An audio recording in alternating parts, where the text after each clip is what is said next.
नमस्कार, आप देख रहे हैं एफएम न्यूज। मैं हूं आपके साथ वैष्णो सोनी। शाम के 5 बज चुके हैं और वक्त हो चुका है इस वक्त की हमारी खास पेशकश बोल इंडिया बोल का, जिसमें आज आप बात करेंगे एक ऐसे मुद्दे की जो लगातार सुर्खियों में बना हुआ है। जी हां, हम बात करने वाले हैं कफ सिरप सिंडिकेट को लेकर, जिसको लेकर अब बड़े बड़े खुलासे हो रहे हैं। दरअसल कफ सिरप तस्करी का सिंडिकेट, जिसकी जड़ें अब कई राज्यों तक फैली हुई हैं और जिसकी परतें खुलनी शुरू हो गई हैं। जांच एजेंसियां भी हैरान रह गई हैं। यूपी एसटीएफ लगातार बड़े बड़े खुलासे कर रहा है और इस कड़ी में एसटीएफ का फरार सिपाही आलोक सिंह आखिरकार गिरफ्तार हो गया है। लेकिन गिरफ्तारी के बाद जो जानकारी सामने आ रही है वो इस पूरे नेटवर्क को और भी जटिल बना देती है।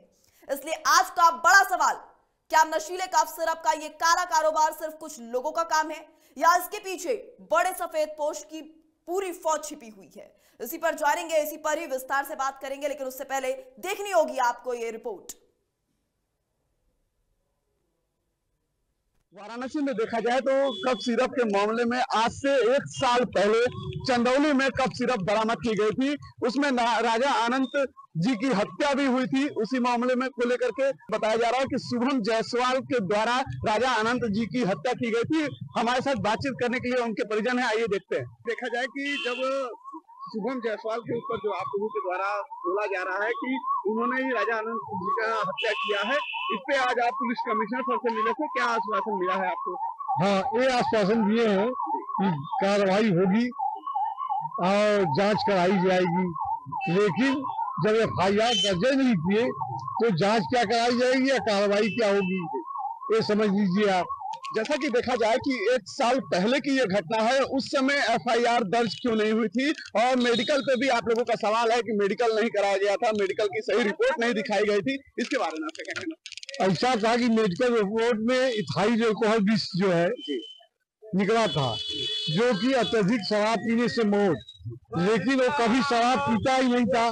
पूरा कचहरी जनता है, पूरा गांव घर जनता है कि वो शराब नहीं पीता था।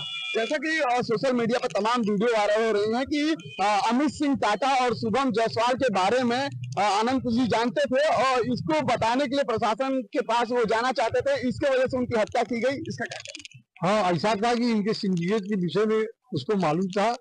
पचपेवा में 2 ट्रक माल भी पकड़ाया था उनका चंदौली में। उनको एक झटका लगा कि राजा आनंद ज्योति सिंह ने ही माल पकड़वाया है। तब से अंदर अंदर दुश्मनी रखते थे और माल वो सब पैसा देके छुड़ा भी दिए। इसके बाद राजा के पीछे पड़ गए और इनको सुरेंद्र मणि त्रिपाठी के बर्थडे में बुलाए और बुला के इनको जो है कोल्ड कॉफी मंगाए और कोल्ड कॉफी में तो कोल्ड कॉफी पर नाम लिखा हुआ था सबका और उसी में इन्हीं के कोल्ड कॉफी में जहर मिला के इनको पिला दिए। हम कहें कि कोल्ड कॉफी में जब जहाँ रहता सब मरे होते, यही क्यों मरे? इसका मतलब कि इन्हीं में मिलाया गया था।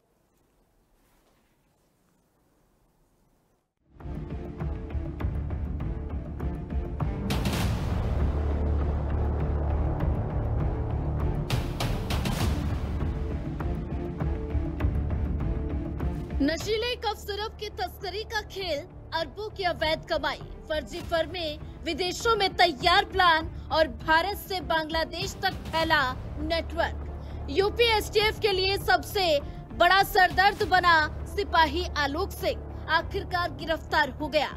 एसटीएफ ने मंगलवार को उसे लखनऊ में दबोच लिया।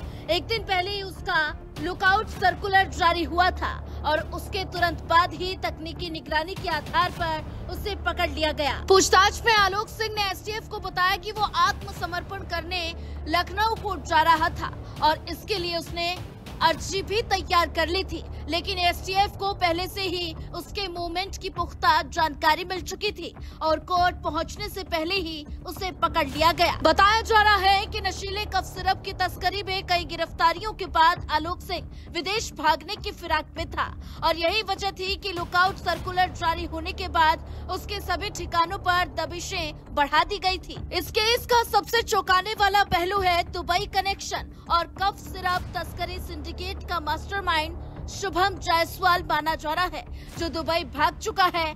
बताया जाता है कि पिछले 4 सालों में अरबों रुपए का कफ सिरप बांग्लादेश में बेचा गया। फर्जी फर्मों के जरिए कागजों में बिक्री दिखाई जाती है और असल में पूरी खेप बांग्लादेश में खपाई जाती थी।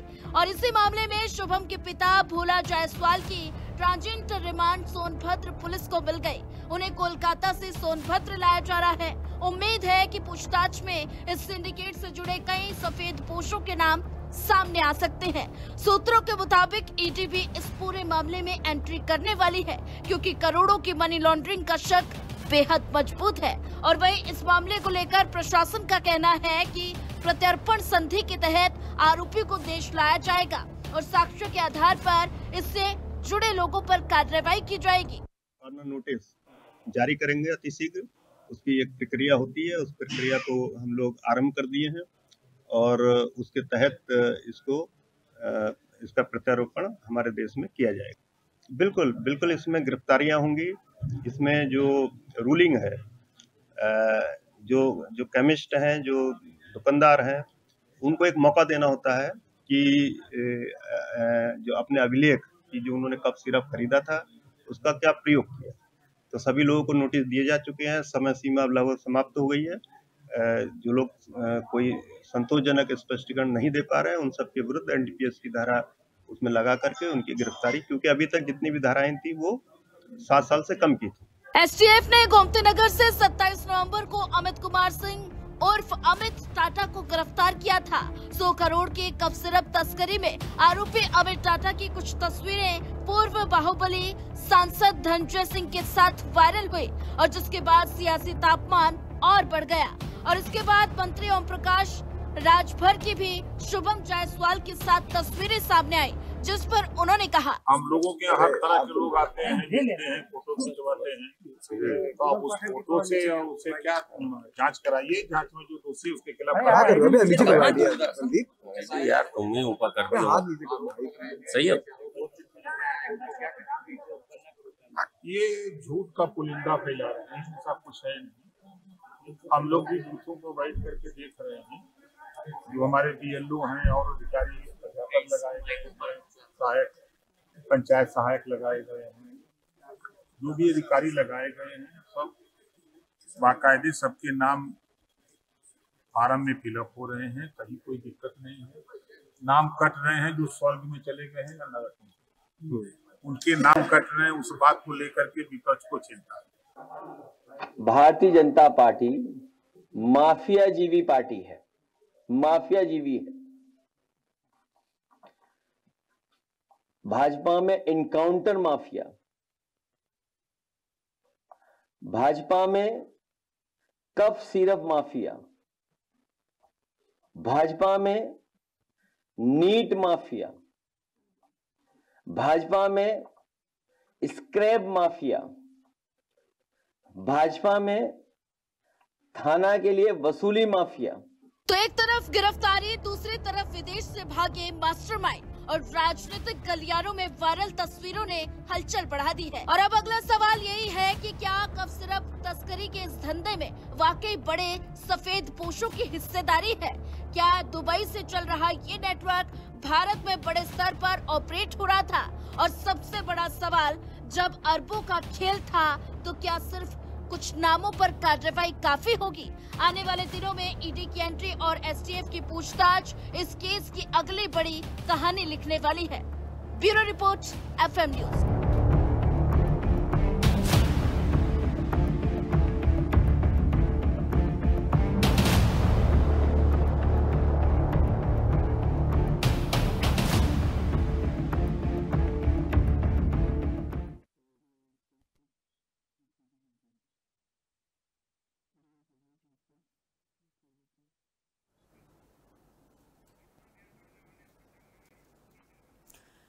तो कफ सिरप के सिंडिकेट के कितने तार हैं और कहां-कहां जुड़े हैं ये तार, इसको लेकर लगातार जांच पड़ताल की जा रही है। और अब इंतजार किया जा रहा है एनफोर्समेंट डायरेक्टरेट का, यानी कि ईडी का, एसटीएफ की जांच पड़ताल का।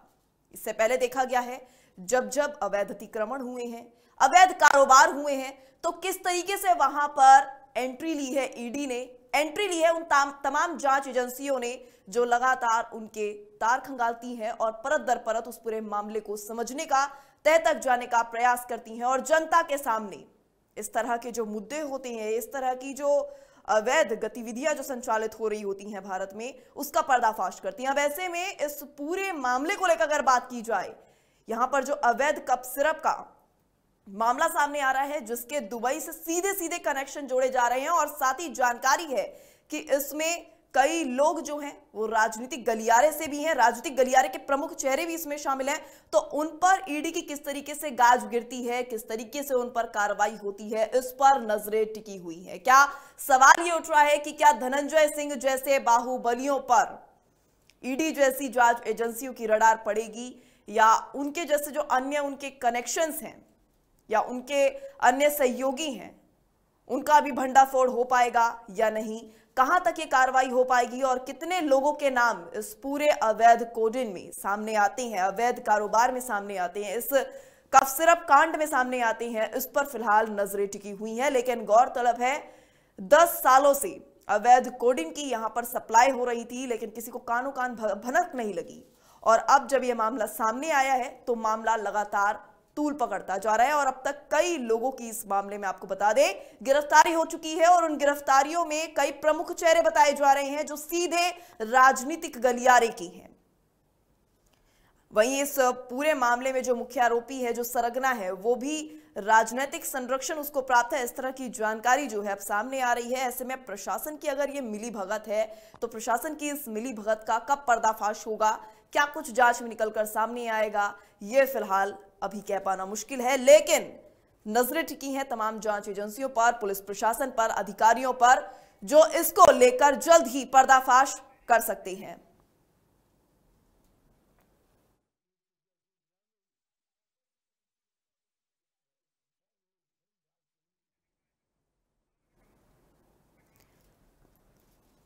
तो वहीं इस पूरे मुद्दे पर ही आज बात करेंगे, क्योंकि अवैध कारोबार के खिलाफ यूपी से जिसके कनेक्शन सामने आ रहे हैं, और यूपी वो क्षेत्र, वो राज्य जहां पर देखा जाता है कि अवैध कारोबारियों पर लगातार निशाना कसा जाता है, शिकंजा कसा जाता है, वहां पर अब इन अवैध कारोबारियों पर किस तरह का शिकंजा कसा जाएगा, किस तरह की कार्रवाई की जाएगी, ये देखने वाली बात है। और इसी पर ही आज चर्चा करेंगे। चर्चा के लिए हमारे साथ तमाम हमारे संवाददाता मौजूद हैं, गेस्ट हमारे साथ मौजूद हैं, और हमारे साथ जुड़ रहे हैं आरटीएस ज्ञान प्रकाश भी जुड़ चुके हैं, साथ ही साथ कई अन्य हमारे साथ हमारे संवाददाता भी जुड़े हुए हैं, उनसे भी बात करेंगे। लेकिन सबसे पहला सवाल ज्ञान प्रकाश जी आपसे पूछना चाहूंगी, अवैध कोडिन जो पिछले 10 सालों से संचालित हो रहा था और अब इसका पर्दाफाश होता देखा जा रहा है, क्या कहा जाए इस पूरे अवैध कारोबार को लेकर, क्या कहेंगे?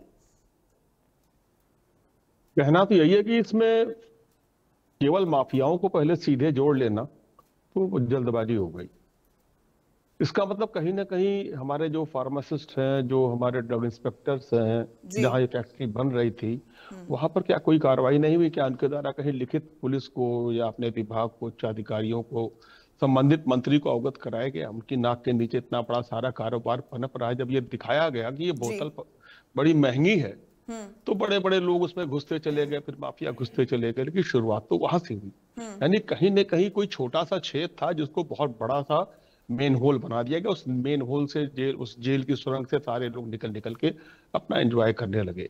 आपने एक बात और कही कि इसके तार दुबई से जुड़े हुए हैं। देखिए, भारत की एकता के बारे में एक बात आपको बता दें, बड़ी अचंभित करने वाली, कि भारत के जितने भी भगोड़े अपराधी हैं या वो अपराधी जो आपको दिखाई पड़ते हैं कि भारत में लड़ रहे हैं आपस में, उत्तर प्रदेश में आपस में लड़ रहे हैं, बिल्कुल विश्वास सूत्रों के साथ बता रहा हूं मैं आपको, कोई कहानी नहीं सुना रहा हूं, ये दुबई में जाके एक हो जाते हैं। बड़ी एकता है इनकी, एक साथ सिंडिकेट की मीटिंग होती है, तमाम लोग, मैं 6-1 लोग को जानता हूं, जो एक तो ऐसे शख्स है, मैं किसी का नाम नहीं लूंगा, प्रमाणित करना पड़ेगा और इतने मुकदमे मेरे ऊपर हो जाएंगे, मेरी सारी कमाई वकील खा जाएगा जी। और मैं इतना पैसा दे नहीं पाऊंगा, वकीलों को बड़ी महंगी है यहाँ, स्वास्थ्य व्यवस्था, न्याय व्यवस्था, शिक्षा व्यवस्था, कहना नहीं चाहिए। तो उसका एक भाई है, वो वहां पर वर्तमान सरकार के लोगों से बैठ के लैचनिंग करता है, जबकि उसका भाई उत्तर प्रदेश में एक अन्य पार्टी जो उसकी इस समय जो सत्ता में नहीं है, मंत्री था। और ये सारे लोग आपस में मिलजुल के काम करते हैं, एकजुट होकर काम करते हैं। तो अगर तार वहां जुड़े हैं तो वो कोई आश्चर्य की बात नहीं। बात दूसरी आपने जो कि दुबई से बैठ के कर रहे हैं, क्या मतलब हम चौथी बड़ी शक्ति, यहाँ पर आपने क्योंकि सीधे तार यहाँ पर दुबई से जोड़ी हैं, उत्तर प्रदेश के जो तमाम इस तरह के अवैध कारोबारी सामने है, क्या समझा जाए कि जो दुबई है वहां पर इस तरह के लोगों को संरक्षण दिया जाता है? आपको अगली बात बताने जा रहा था कि भारत चौथी शक्ति बन गया है और आप भी समर्थन में सर हिला रही, मैं नहीं लगा रहा हूँ। एक गुंडे से लोग डर जा रहे हैं, हिंदुस्तान से नहीं डर सकते। कौन सी शक्ति मान ले उसको हम? इतनी हिम्मत नहीं दुबई से कहे कि मेरे अपराधियों को मुझे सौंप दीजिए। लज्जा आती है, शर्म आती है, संकोच होता है। नई बहू है हिंदुस्तान, इतनी बड़ी सेना है, इतनी आर्थिक बड़ी शक्ति, ये कह नहीं सकता भाई देखिए हम आपसे एक हमारी गुजारिश है, हम आपके हर समर्थन में आपके लिए खड़े हैं, तो आपको भी मेरे साथ खड़ा होना चाहिए। हम आपके साथ दोस्ती में कंधा मिलाना चाहते हैं और आप नहीं मुझे मिलाएंगे। आप मेरे सारे अपराधियों को एक लिस्ट दे रहा हूँ, सौंप दीजिए। बिल्कुल। क्यों नहीं ऐसी बात करते हैं ये लोग? क्यों लज्जा आ रही है? क्या दिक्कत आ रही है?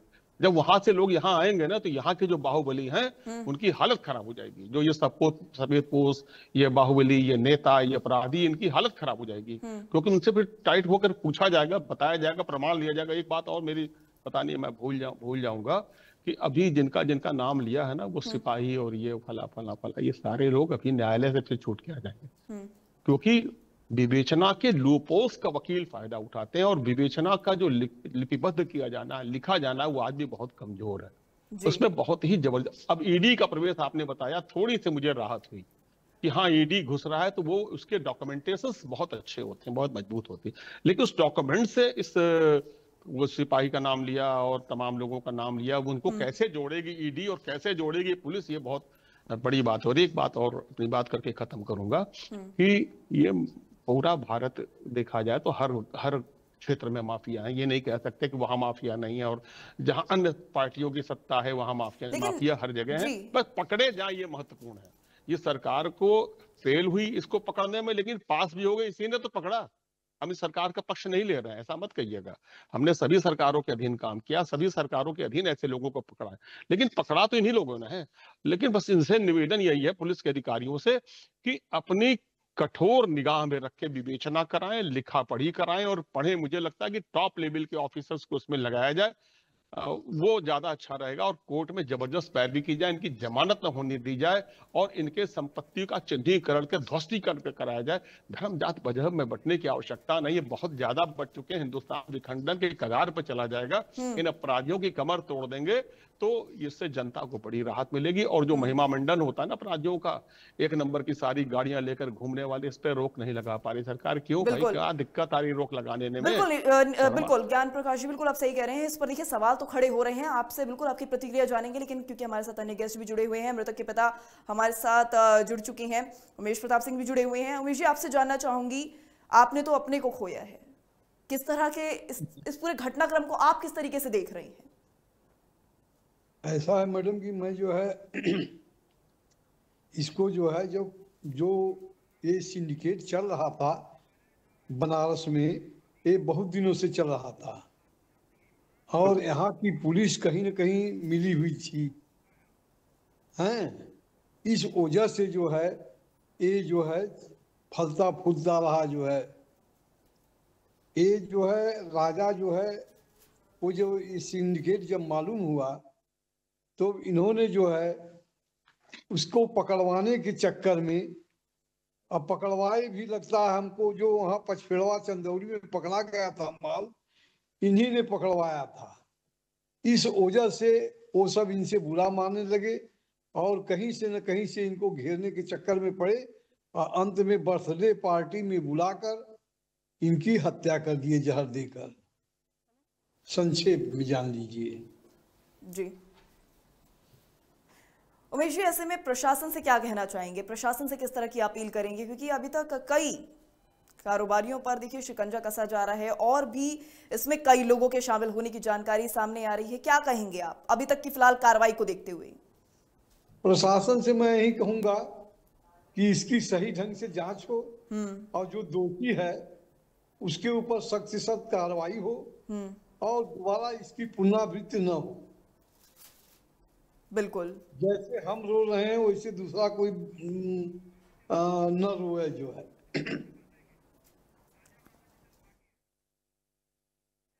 चलिए अब हम रुक करते हैं। हमारे तमाम संवाददाता भी हमारे साथ इस पर जुड़े हुए हैं। गाजियाबाद से हमारे साथ जितेंद्र भाटी भी जुड़े हुए हैं। जितेंद्र, आपसे जानना चाहूंगी, अब तक देखिए इस पूरे घटनाक्रम को हमने देखा है, लगातार इस तस्करी या यूं कहें कि इस पूरे अवैध कारोबार को लेकर नजरें इस पर टिकी हुई हैं, जांच पर, और अवैध कारोबारियों पर सिलसिलेवार तरीके से हमने समझा, लेकिन अब तक कितने लोगों की गिरफ्तारियां हो चुकी हैं, किस तरह की कार्रवाई की जा रही है, सिलसिलेवार तरीके से आपसे जानना चाहूंगी जितेंद्र।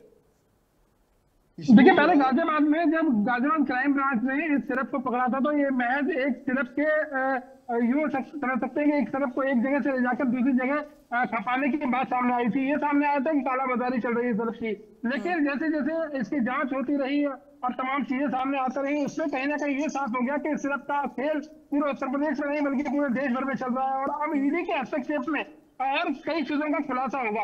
ईडी के निशाने पर खासकर मुख्य आरोपियों में शामिल शुभम जायसवाल, अमित सिंह टाटा, बरखास्त सिपाही आलोक सिंह, विभोर राणा, विशाल सिंह, भोला जायसवाल, आसिफ, वसीम, सौरभ त्यागी समेत 50 से ज्यादा आरोपी हैं, जिनके वाराणसी, जोन, सोनभद्र, गाजियाबाद, लखनऊ, भदोही, चंदौली, सुल्तानपुर, गाजीपुर और अन्य जिलों में एफआईआर इनके खिलाफ दर्ज हो चुकी है। इन सभी की फर्मों के जरिए लेन देन होता था और एक बड़ा लेन देन होता था। आपको बता दें, गाजियाबाद, अकेले गाजियाबाद में लाखों करोड़ों रुपए के सिरप बरामद किया गया था। क्राइम ब्रांच ने बरामद किया था और उसे जो बरामदगी हुई थी उसमें कुछ आरोपियों को जेल भेजा गया जितेंद्र, आपसे अनुरोध करना चाहूंगी जरा आहिस्ते बोले, जिससे कि दर्शक भी हमारी बातें, हमारी जो वार्तालाप है उसको समझ पाए। बहरहाल अभी चलिए रुक करूंगी प्रमोद कुमार के पास, जो हमारे साथ हमारे संवाददाता जुड़े हुए हैं सोनभद्र से। प्रमोद, सोनभद्र में भी किस तरह की स्थिति देखने को मिल रही है? क्या वहां से भी अभी तक कोई कनेक्शन देखा गया है इस पूरे मामले को लेकर? आपको बता दें कि नशीले कफ सिरप के कारोबारी में मुख्य मास्टरमाइंड जो भोला प्रसाद जायसवाल है, उसको कोलकाता से जब उसकी गिरफ्तारी हुई थी, फिर उसके बाद वहां से सोनभद्र न्यायालय में पेश किया गया, तो वहां भी रिमांड की बात चल रही है। हालांकि जांच के दौरान सोनभद्र के रावटगंज कोतवाल क्षेत्र में 1,19,675 कफ सिरप की बरामदगी की गई थी। जब इस मामले में पुलिस अधीक्षक सोनभद्र अभिषेक वर्मा ने इसकी और कड़ी जांच की तह तक जाने का प्रयास किया, तो संयुक्त गाजियाबाद के स्थित जगहों पर उन 4 ट्रकें पकड़ी गई थी और जिसमें 20 लाख की कैश भी बरामद की गई थी। और ये अब सोनभद्र में ही नहीं, पूरे देश में, पूरे भारत में इसकी चर्चा चल रही है, क्योंकि इनकी कहीं न कहीं सिंडिकेट बहुत लंबे स्तर पे बनी हुई थी। साथ में सोनभद्र में यह चर्चा कभी इसलिए बना हुआ है कि सोनभद्र में भी इस तरह की कफ की कालाबाजारी लगातार जारी है। बिल्कुल, लगातार देखा जा रहा है, हर जगह पर कालाबाजारी जारी है। सिर्फ एक देश तक ही नहीं बल्कि कई देश से यहाँ पर देखा जा रहा है, ये कालाबाजारी को अंजाम दिया जा रहा है, यहाँ पर की जा रही है। ज्ञान प्रकाश जी, आपसे जानना चाहूंगी, आपने कुछ देर पहले यहाँ पर दुबई का जिक्र किया, लेकिन देखा जा रहा है पूरे देश में भारत के अलग अलग राज्यों से इसके कनेक्शन सामने आ रहे हैं। सबसे पहले तो एक तरह से हब सेंटर के तौर पे यहाँ पर यूपी को देखा जा रहा है। यूपी वो राज्य है जहां पर देखा जाता है कि अवैध कारोबारियों पर सीएम योगी आदित्यनाथ की तरफ से ये सख्त निर्देश दिए गए हैं कि उन पर बुलडोजर का पीला पंजा चलेगा, उन पर सख्त कार्रवाई की जाएगी। जांच एजेंसी जो है वो खुद बीजेपी के अंतर्गत आती है। तो ऐसे में इस तरह के कार्य को अंजाम दिया जा रहा है, घटनाक्रम को अंजाम दिया जा रहा है, क्या कहा जाए इस स्थिति को देखते हुए? देखिए, सख्त कार्रवाई तो होनी चाहिए और होगी भी, ऐसा नहीं कि नहीं होगा, क्योंकि ये मामला इतना हाईलाइट होता चला जा रहा है और अंतर्राष्ट्रीय स्तर पे देखिए ये राज्य स्तर का मामला तो रह ही नहीं गया, ये अंतर्राष्ट्रीय रूप से भारत के ऊपर एक धब्बा। इन माफियाओं को तो शर्म नहीं आती, ये पता नहीं कैसे माता पिता की संतान है ये कि इनको यह संस्कार भी नहीं दिया गया है कि ठीक है भाई तुम अपनी माफियागिरी करो लेकिन राष्ट्रीय स्तर पर ऐसा ना करो। ये गद्दारी है देश के साथ। ये क्या कहा जाए, ये वंदे मातरम क्या बोलेंगे? इनको वंदे मातरम बोलने का अधिकार ही नहीं है, इनको तो जय हिंद बोलने का अधिकार ही नहीं है, इनको जनगण मन का अधिकार ही नहीं है। ये किस मुंह से बोलेंगे? इन्होंने तो बांग्लादेश जैसे। और ज्ञान प्रकाश जी, ये मामला इसलिए भी अब तूल पकड़ता जा रहा है, इसलिए भी महत्वपूर्ण हो गया है, हाईलाइट हो रहा है, क्योंकि इससे पहले हमने देखा था दिल्ली में, देखिए जब बम ब्लास्ट हुआ तो वहां पर भी व्हाइट कॉलर मॉड्यूल देखा गया था। व्हाइट कॉलर में किस तरीके से जो आतंकवादी थे वो समझ आ रहे थे। लेकिन अब इस पूरे मामले में एक बार फिर से देखा जा रहा है मेडिकली फार्मास्यूटिकल को एक तरफ से निशाने पे लिया जा रहा है। तो लोग जो डॉक्टर्स के पास जाते हैं, दवाइयों पर भरोसा करते हैं कि वो अपने जीवन को बचा सकते हैं, सुरक्षित कर सकते हैं, उसी को ही टारगेट करते हुए जिस तरह की तस्वीरें सामने आ रही हैं, लोगों का डॉक्टर से, इस तरह की मेडिसिन से विश्वास उठना तो एक तरह से लाजमी हो गया है। और उन लोगों के लिए तो खासतौर पर जिन्होंने अपने परिजनों को खोया है। अभी हमारे साथ उमेश जी भी जुड़े हुए थे जिन्होंने अपने परिजन को खो दिया। क्या कहा जाए इस तरह की स्थिति को देखते हुए? आप एक बात बताऊं आपको, मैं जब नया लखनऊ में ज्वाइन किया था एसपी क्राइम, या राजीव कृष्ण साहब जो हमारे समय डीजीपी हैं, उस समय सीएमओ मर्डर्स हुए थे और एक सीएमओ ने सुसाइड भी किया था, कई डॉक्टरों की हत्या हुई थी। उस समय मुझे अच्छी तरह याद है, मैंने ही उस एनआरएचएम घोटाले को क्रैक किया था जी। और बड़े बड़े प्रलोभनों और डर और दबाव के बावजूद भी मैंने उसको क्रैक किया। हमारे साथ एसटीएफ की टीम भी लगी बाद में। लेकिन आपके पास बता दूं, इसमें इतने लूपहोल्स हैं। उस समय मैं समझा, उस समय मुझे पता चल चुका था, मुझ जैसे पुलिस के अधिकारी को पता चल चुका, तो क्या फार्मास्यूटिकल डिपार्टमेंट को ये पता नहीं था, स्वास्थ्य विभाग को ये पता नहीं था? ज्ञान प्रकाश जी, क्योंकि समय का अभाव है, बिल्कुल मैं आपकी बात से सहमत हूं और आपकी जानकारी जो आप साझा कर रहे हैं बेहद महत्वपूर्ण है, लेकिन समय का अभाव है, इसलिए एक आखिरी सवाल आपसे लेना चाहूंगी कि देखिए एसआईआर प्रक्रिया भी चल रही है उत्तर प्रदेश में, तमाम राज्यों में, उसके लिए एक समय अवधि तय कर दी गई है। ऐसे में आपको नहीं लगता इस पूरे मामले को लेकर भी समय अवधि तय कर दी जानी चाहिए, जिससे जो जितने आरोपी हैं उनको भी समय सीमा के अवधि के अंतर्गत ही उन्हें गिरफ्तार किया जाए या उन पर बड़ी कार्रवाई की जाए? बिल्कुल बिल्कुल, नहीं करेंगे तो दिक्कत आएगी। सबूत वो है ना, वो इतने अधिक वो सबूतों को मिटा चुके होंगे कि आप कुछ कर नहीं पाएंगे। तो बेहतर है कि समय सीमा बनाए और टीम बनाए। एक टीम से तो काम चलेगा नहीं। एक टॉप लीडर बनाए, उसके नीचे पिरामिड की तरह अधिकारियों की फौज को फहरा दिया जाए और तब बड़ी तेजी के साथ काम किया जाए। इसमें मुझे तो लगता है कि इसमें डीजी रैंक के अधिकारी स्वयं इसकी समय का अभाव है। उमेश जी की तरफ में रुक करना चाहूंगी। उमेश जी, आखिरी आपकी प्रतिक्रिया लेना चाहूंगी, क्योंकि प्रशासन से या यूं कहीं सीएम योगी आदित्यनाथ से किस तरह की गुहार आप लगाना चाहेंगे, किस तरह की कार्रवाई की आप मांग करेंगे आरोपियों के खिलाफ? महोदय, मैं यही मांग करूंगा कि इसकी जो है सीबीआई जांच हो जी, और दूध का दूध पानी का पानी हो जाए जो है, और हमको न्याय मिल जाए। बच्चा जो हम खोए हैं अपना, हम इस सिंडिकेट में जो है उससे हमको न्याय मिल जाए जो है, सीबीआई जांच हो जाए तो दूध का दूध पानी का पानी हो जाए महोदया जी। उमेश जी, आपसे एक अनुरोध करना चाहूंगी, क्योंकि आप अभी अपने घर में हैं, तो ऐसे में क्या आप राजू जी की जो पत्नी है उनसे बात करवा सकते हैं? क्या वो इस पूरे घटनाक्रम पर अपनी कोई प्रतिक्रिया या अपनी कोई टिप्पणी कर सकती हैं? हाँ, वो तो है, दूसरे घर में है जी। चलिए ठीक है, तमाम जानकारी आपने साझा की। संवाददाताओं की ओर से जो हमारे पास जानकारी सामने आई है उनका बहुत बहुत शुक्रिया, और ज्ञान प्रकाश जी आपका भी बहुत बहुत धन्यवाद इस चर्चा में हमारा साथ देने के लिए, तमाम बात रखने के लिए, और उमेश जी आपका भी बहुत बहुत शुक्रिया इस चर्चा में हमारे साथ जुड़ने के लिए। तो आज के इस बोल इंडिया बोल में इतना ही। कल फिर मिलेंगे एक नए मुद्दे के साथ, तब तक के लिए बने रहिए हमारे साथ और देखते रहिए FM न्यूज़। धन्यवाद।